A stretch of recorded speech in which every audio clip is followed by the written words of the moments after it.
reached Can I Call You? How can I help? I need help. Is my relationship in trouble? Can I call you? You've called 8 times. What is going on? Hi, you've reached Can I Call You? How can we help you? So today we have 3 questions that are all centered around the topic of money. The first question is from Lucy.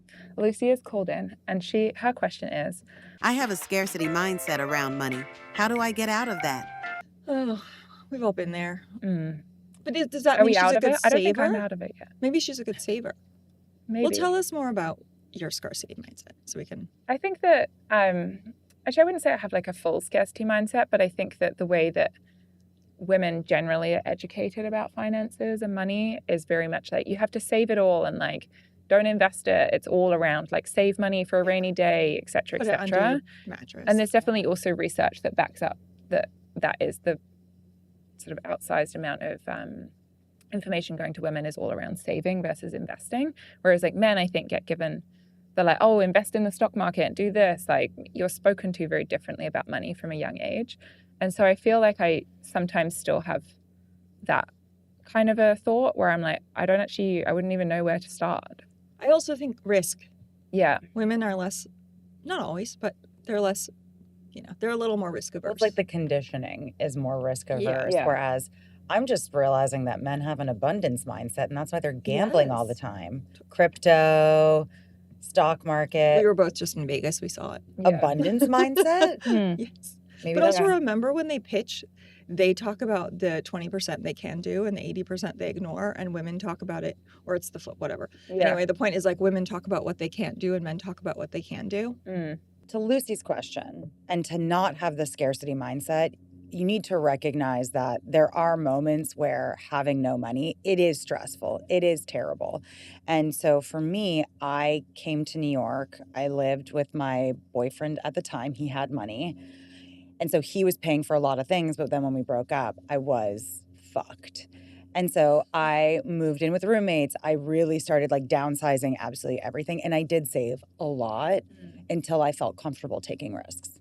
So I will say, like, you have to recognize that like people talk about scarcity mindset. I'm like, right, but is it like, do you have a scarcity of resources? Yeah. In which case it's totally okay to be freaked out by that. Yeah. Save. But then once you've hit a critical mass and you can talk to a financial advisor, that's when you can start to take more risks because you did the work. Yeah. So there's a joke in my household with Ian, again, because we've been together 14,000 years, and we've been through a lot. We were together in our like mid-20s, so Yeah. we've seen a lot of things financially.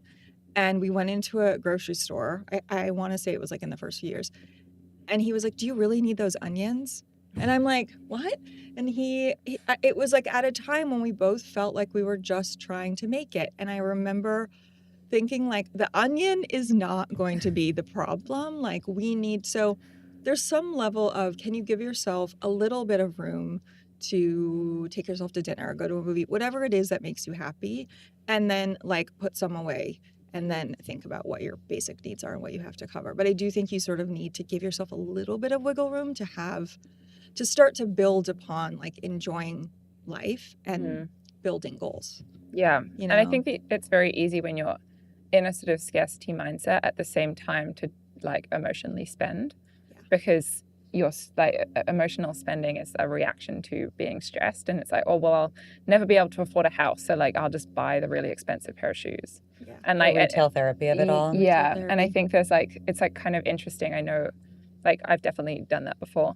But I also know so many people who kind of operate like that, where they're like, oh, well, at the same time, I don't have any money and I'm worried about that, but I also want everything. I will say for that kind of consumption, avoid credit card debt like the plague, because that is kind of that ephemeral consumption where you do get that dopamine hit and then it goes away very quickly. I've gotten myself into credit card debt, but I would say it's like for good debt where it's like I had to pay bills. And so it wasn't ideal. I figured it out. I was moving from Canada to the US. So I was also like, health care is not paid for. Oh no. You want what? I remember I was like, this is shocking. I'm in the doctor's office and they were like, because it says I'm born in Boston on my passport, and they're like, what's not computing here for you? Because I was like 25 at the time. But I will say, don't get yourself into credit card debt for these kind of ephemeral purchases because you will regret it. It's really hard.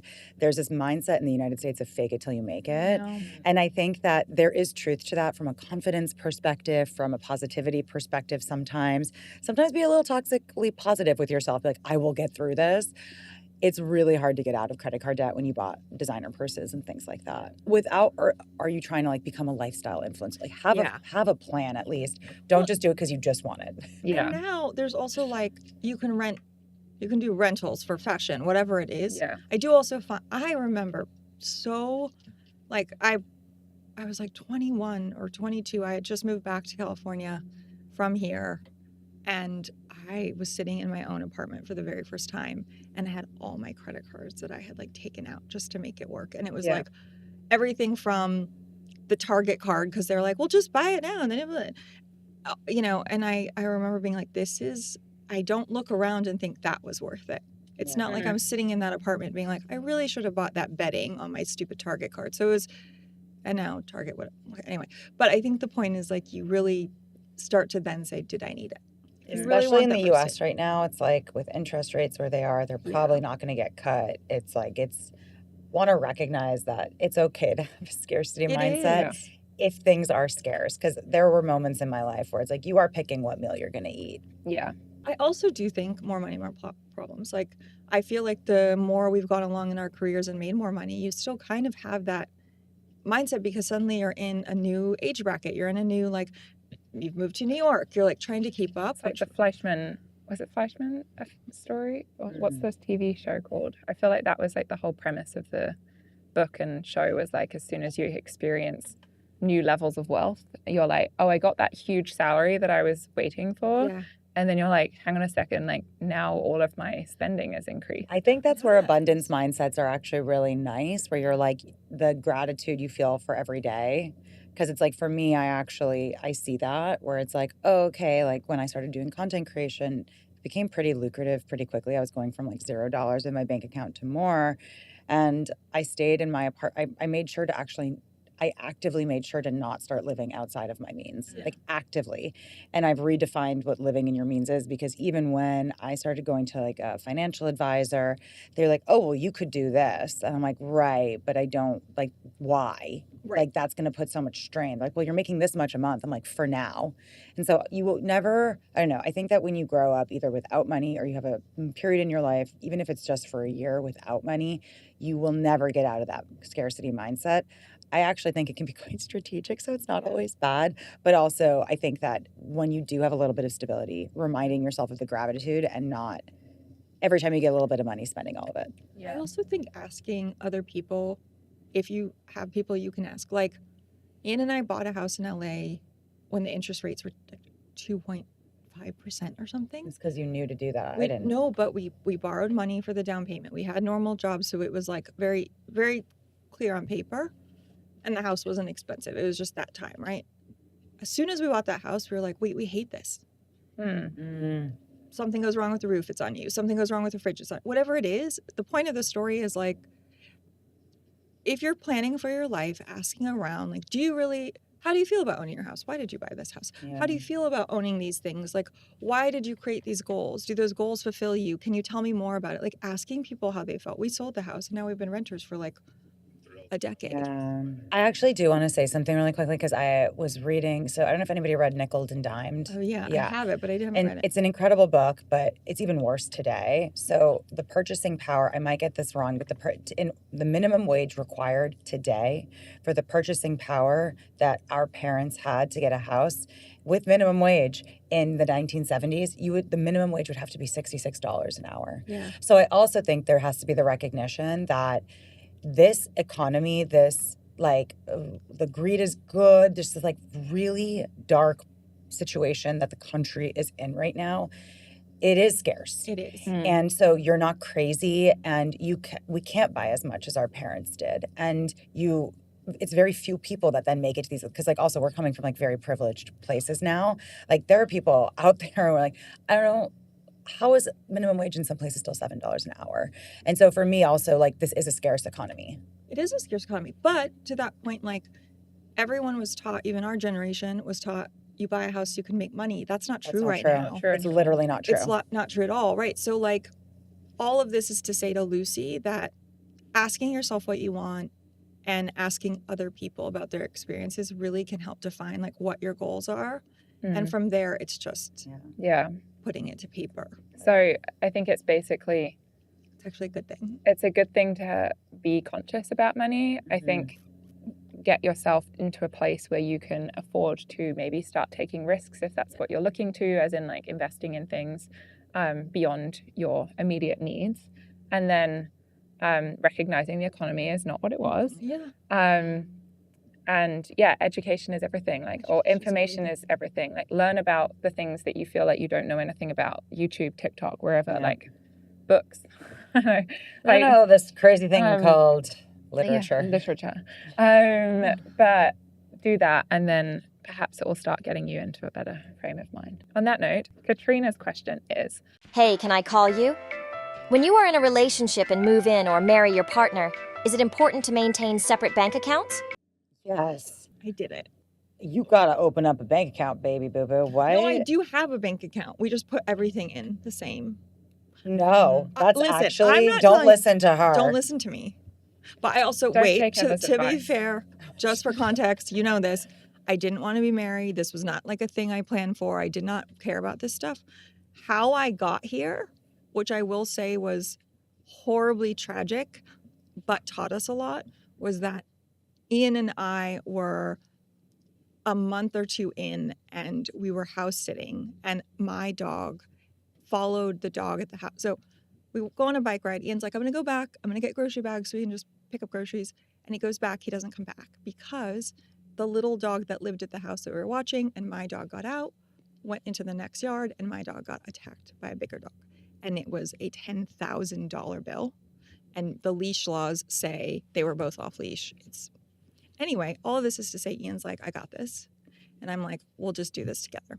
And that was the beginning of having money together. But that was also like an expedited lesson in shared responsibility. Do we care about each other enough to do this? Like, then we moved in together. So very, very different story.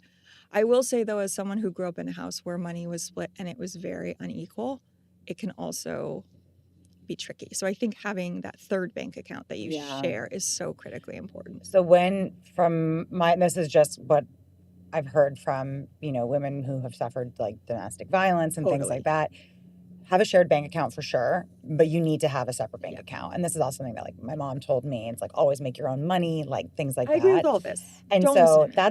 that's more so just in terms of like bank accounts like that. And I always say that I knew I was about to get scammed by one of my boyfriends because we weren't even married and he wanted me to start putting my paycheck into a shared bank account. that's crazy. And that was the beginning of the end. And I remember I was like 26 and I was just like, and I remember seeing his pay stub one day and it was like, I don't know if it was monthly or if it was weekly, but it was 25,000 pounds. And this was in 2012, maybe 2011. So like with inflation, like just, and also with the pound being where it was at, I remember just being like, why are we splitting rent? Like, why are we splitting all this stuff? Like I was so upset and I was like, and you want me to put my money into a shared, and he was like, and I'll put a portion of what I make into it. Right. Like, so it wasn't going to be like his whole, and the whole thing was so strange. It's very like controlling. It was very strange. And I was also like, we're not married. You haven't proposed. Like if you had proposed, like then we could start talking about these things. Totally. We just lived together for like 2 years. And so that was kind of the beginning of the end. But yeah, always have a separate bank account. But I think that when you get married and things like that, it's a contract. So I don't think you should do what we're doing. I think what we did though was we grew up together. And so like as we both went along in our careers and made more money, it hasn't been that disparate. So it's very much like we're just equals and we throw the money in there. But I don't agree. I don't agree that what we're doing is the right way. I do think you should have separate. I think also beyond just the like maybe more sinister outcome, like things that could happen if you don't have your own bank account. Like sometimes it's just not worth the like stress of them seeing how much you spend on various things.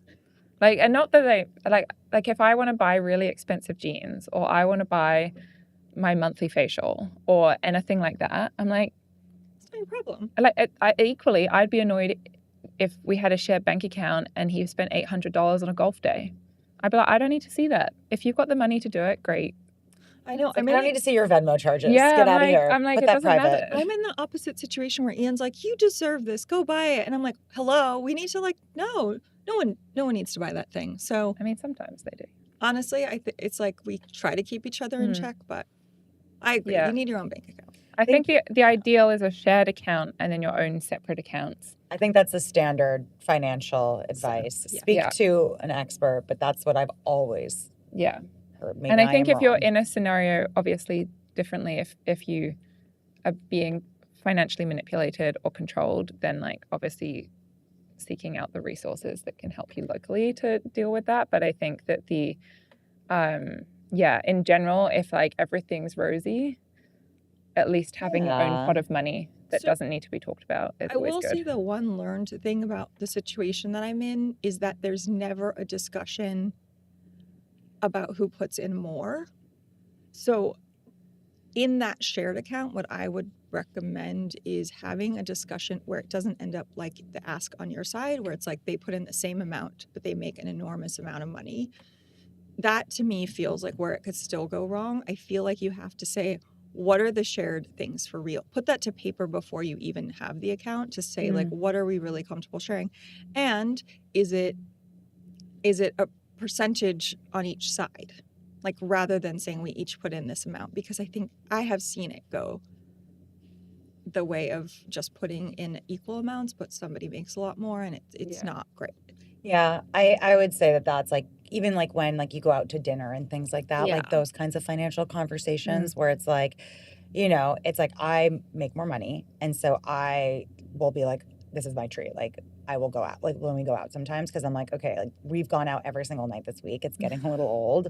I'm like, he'll pay for a lot. And I'm like, okay, it's time for me to like do this. And then it's like even just like house expenses, things like that. You just have to have those upfront costs. My philosophy is if you make more, you should pay more. Totally. Do you and Joel have a shared account? We're not married. Yeah, fair. So Yeah, neither. Look, again, I don't know. I was young and stupid. don't do anything I did. Okay. So in conclusion, Including don't buy a house. don't buy a house. In conclusion, one shared bank account, each your own accounts. yeah.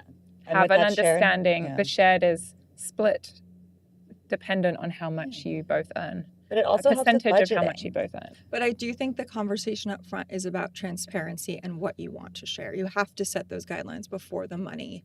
Like the money should not happen before you have conversations. And if you're uncomfortable talking about money, that is a massive red flag. 100%. Because even just simple things like budgeting, like, for energy, for example, energy's become very expensive in New York. And so it's like my bill for air conditioning one month was $800, which I thought was crazy because I was gone for a week.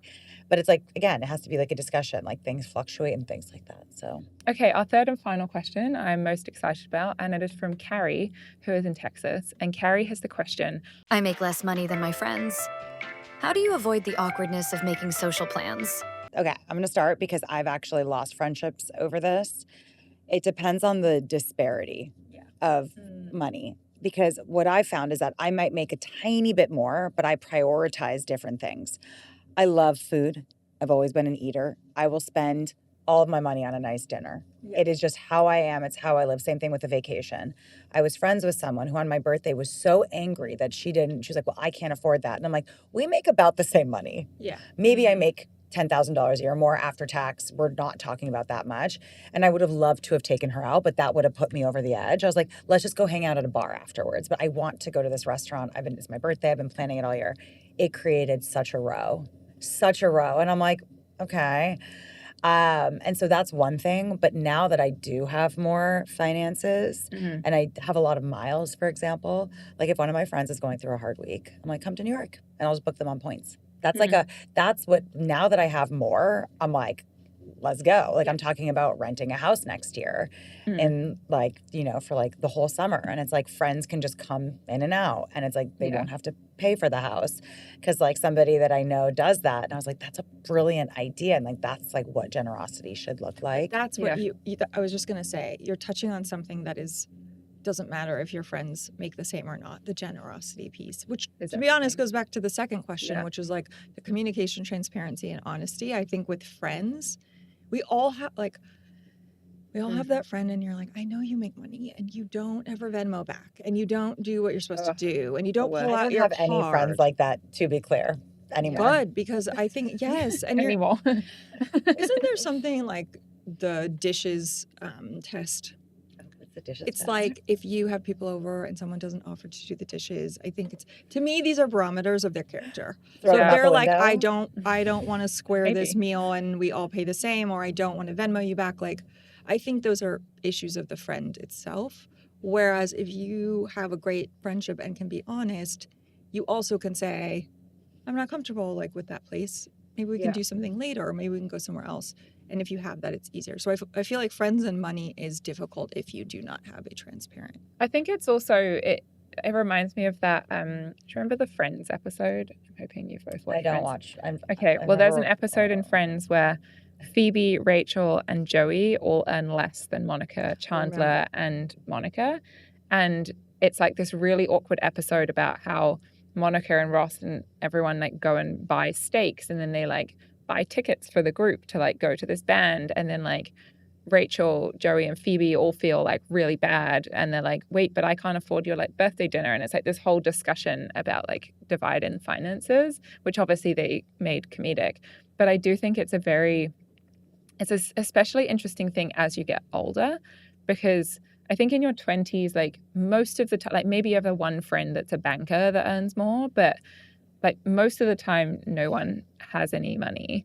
And as you enter into your 30s, at least what I've discovered is like there starts to be more of that disparity. And then there starts to be people who have kids. So then they like have budgets they have to allocate elsewhere. And like people's choices that they make about what vacations they want to go on, and therefore can you afford the same vacation, and what does that look? It's a really interesting dynamic. And I do think that if you are in a position where there is one person or two people in the friend group who do earn like significantly more than everyone else, if they are generous, it's like, how do you facilitate that? Like that's always like such a motivator for me to earn lots, is like, I'd love the idea of Totally being able to host everyone, or being able to like take my family on vacation, or just like doing things for other people is like a big motivator to me to earn more money. Like whenever I've had periods in my life where I've earned more, I've actually spent it mostly on other people than on myself. But I do think it really is just like, are your friends generous? But it also is kind of with friends over this. No, I haven't. I haven't. I've had friends break up with me because when I didn't have money, when there wasn't that like level of like money, where they're like, but you make more than me. And I'm like, I actually like, not really. Yeah. And it's like they preferred to spend their money on other things. And I think that's the thing though. It's like our interests weren't aligned. And so that's more what it was. And so for me, I've been very, I guess maybe not lucky. It's just like how I pick friends. But like even for dinners, like half the time it's like I'll pick up a dinner and then I know the next time my friend's going to pick up the dinner. You know what I mean? It's like, it's not. It all comes out in the wash. Yeah, because unless there's someone who really doesn't pay their way. I'm 38, and so I've had these friendships for a really long time. And so, or it's like sometimes I'll be like, wait, didn't you pay for like the last 3 things? Like, okay, well, unless if you want me to commit like a felony, like I will be paying for this meal right now. Like this is enough. Yeah. Stop being so generous. It's like, oh no, you stop. Oh no, you stop. And I like those kinds of friendships, but it's also, we are at parity in terms of earnings. I will treat friends who I know make less money than me. Yeah. Or like out of a job. Like that's like happening a lot right now. And I'm like, do you want me to take you for dinner? This sucks. Or do you want me to cook for you? Yeah. If you don't have money, like I'll cook for you. It's cheaper. Yeah. It definitely is awkward though, because I think you can certainly get into the territory perhaps with the like generosity thing, where like even if if you have a friend that has like a house, they invite you to the house for a weekend or a week or whatever, there is still, I don't know, maybe it's just because I'm British and polite. It's like you still like want to do something for them, like whether it take them out for dinner or like bring them something. And obviously that's just like being a good guest. I like cooking for people. And but it's like there is an element where it's like you need to. I don't know how you create the scenario in which it's not obvious that there's like a disparity. Well, and I think that's probably on the richer one like a show to do that. A show of appreciation But also, if you are somebody who has a lot less money than somebody else and you find that the person who's wealthier is not generous, then Right. decide whether you want to be friends with that person. Yeah. I do think like more transparency, or I know I keep saying that word, but like more conversation as you get older with people about money is super helpful anyway. And so like if you have friends you can talk to about money, it really does solve a lot of this because you figure out like what your language is with those people. Yeah. you I've know? actually started in recent years, like being like, what's your salary? I'm like, let's talk about, like, why don't we talk about Icebreaker. it? No, but it's true. It's like you're at dinner Oh, and what's your salary? yeah, but like at dinner, if the conversation like becomes remotely in the territory of like jobs or like promotions or whatever, I'm just like, what do you make? I'm like, I don't know why we keep it a secret. Totally. Yeah. I'm like, I was like, for the last however many years as a founder, I've been on 100 grand. I haven't had a pay increase for however long. I'm like, how much do you earn? 200? Great. Cool. Now we know. You know what's wild is when we all say this to people who don't live in New York City, and there's this sense of feeling broke, even if there's hundreds of thousands of dollars involved. Yeah, I would and like then to they're add that like, 100,000 is I actually know. the equivalent of 30,000 anywhere else in America. It's true. Well, the According to taxes. studies. Well, according to studies, but also like that city tax Yeah. is a lot. Every time that happens, I'm like, fix my fucking road.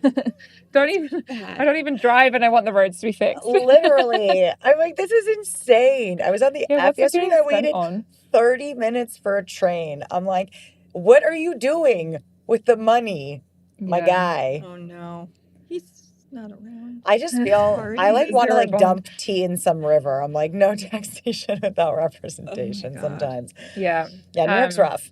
New York's pretty rough, But worth it. but worth it. Kind of. Sometimes. Worth it if you're delusional like us. Okay, so to the question of how do you deal with it, I think it's about being open and honest with your friends about how much you earn and kind of like I don't know why we hide it. It's such a weird thing to hide from each other. It fuels our entire lives. So like if you feel comfortable having that conversation about how much you earn, how much they earn, just like talking about money more candidly, and not to quote another pop culture reference, but the episode in Sex and the City where that Carrie can't afford to buy her apartment off I of Aiden. loved that. And Charlotte's like, we can't talk about money. Like, we're friends. We can't talk. Like, my dad had this whole experience with his friend when he talked about money. And it's like, why is it still so taboo? I think power. it's power, but it's Yeah. also people have a lot of familial guilt and like other things going on. But I would say, like, is there an opportunity to say to your friend or kind of redirect the conversation? Like, I really want to go to this restaurant next month. Like, maybe giving yourself a little more wiggle room to sort of make plans in advance, to not be in positions where you feel uncomfortable, to try to have like a different approach if there needs to be some padding involved. I feel like, yeah. And if they're, I don't know, I feel like it's one of those things where it's like if it's a good friend and say they do pay for a lot of things, then you can show your appreciation in so many ways. Yeah. That isn't necessarily a financial equivalent Small gestures. reciprocation. That There we sounds go. right. Yeah. Thanks, Webster's. And conversely, if you find that somebody, say you make less and you are paying more, that is where I see that happen sometimes. And I'm like, sometimes it's because the person who has money has always had money, so they don't actually understand the concept of being without. Have the conversation, and if it doesn't go well, it's okay if you're no longer as close with that person. I also would say in social settings, like speaking up about, hey, I'm here, I want to see you. I'm not that hungry. I'm going to order soup. Like, I've definitely seen that go down where the undertone is like they are trying to make a decision for themselves, but they get sort of bullied in the end because everyone's like, just throw the card down, split it all ways. And I feel like acknowledging your friends if you know that they are trying to like make You have to give them an I also, image. even if you're not in that scenario, like I've experienced it with this concussion, which is still ongoing for now over 18 months. I haven't drunk anything in 18 months. Right. And I still won't drink anything for probably quite some time. And you're at dinner and people have ordered like 3 bottles of wine or like 10 cocktails. And I'm like, no. I had a salad. and like short and like Yeah, ate the everyone- food, and I'm like, but the alcohol bill is like $300. So I have a friend who's But I very do good have- about this. He yeah. just gets cash before. Mm. And he comes in and he's like, I'm here. I'm having a martini. I'm not eating. I'm actually not hungry. He's the inverse. Yeah, And he throws it down. yeah, And then what can you say? You're not like, give us your card. yeah, But he always, like, now we know he's going to tell us what he wants and then calculate the rest. But that's like very clear. I love that. Yeah. Cash exists. Cash Yeah. exists. So if you're like, I know that I was going, like, $40 is my bill. To conclude Carrie's question, 1, have more honest conversations with your friends. 2, if you are the friend that is wealthier, if you're not already conscious, be conscious of your friends who might be less wealthy, and figure out the dynamic. I think actually often it might be more on you than it is on the friend who's feeling like they don't have enough to spend to talk about it. And then 3, figure out if you're a generous person, if your friends are a generous person, like And figure out your reliable. dynamic, Yeah. Your love language with your your friend. love language with your friend. Exactly. Which actually, maybe they don't want to go to dinner. Yeah. Maybe they need Maybe you just to, going like, for a walk Friendships is to me fine. are the same as romantic relationships in terms of effort that you put into it, communication that you put into it. The more vulnerable you are, where you are allowed to be vulnerable, the deeper the connection. So also treat it like you would a man. Yeah. Yeah. And if they balk at that, well, that's information you can take for decision making. Yeah. And if they don't Venmo you back at any point in time, either call it out or get out of there. Yeah. Well, this was fun, guys. Good to see you. Great to see you both. Thanks for listening. You can follow Can I Call You on Instagram, YouTube, and TikTok. And you can find us on all those platforms as well. Don't forget to subscribe or follow. And you can listen to us wherever you get your podcasts.